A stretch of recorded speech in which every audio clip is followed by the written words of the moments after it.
আসসালামু আলাইকুম দর্শক। নামাজ এমন একটা ইবাদত যে ইবাদত করতে একটু দেরি হয়ে গেলে মনের মধ্যে ছটফট করে।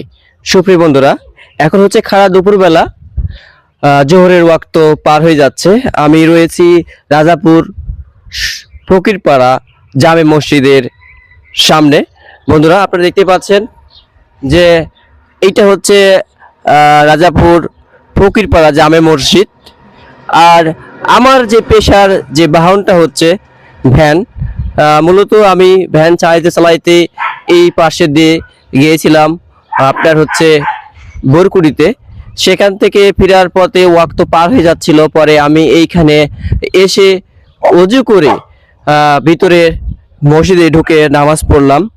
তো বন্ধুরা, আপনাদের কাছে একটা রিকোয়েস্ট করব, একটু যদি দেরি হয়েও যায় তারপরেও আপনারা নামাজ পড়বেন। নামাজের মধ্যে রয়েছে শান্তি প্রশান্তি।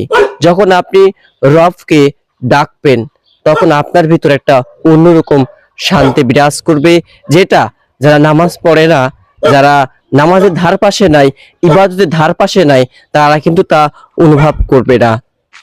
বন্ধুরা, আসুন আমরা সকলকে নামাজের দাওয়াত দিই। আর আপনাদেরকে অনুরোধ করব, একটু দেরি হলেও, নামাজের ওয়াক্ত পার হয়ে গেলেও নামাজ পড়ে নেবেন, তবে ইচ্ছাকৃতভাবে নামাজ কাজা করার চেষ্টা করবেন না। ভালো থাকবেন। আপনাদের রাজু ভাই, নিয়ামতপুর রাজাপুর ফকিরপাড়া কেন্দ্র জামে মসজিদ প্রাঙ্গণের সামনে থেকে বিদায় নিচ্ছে।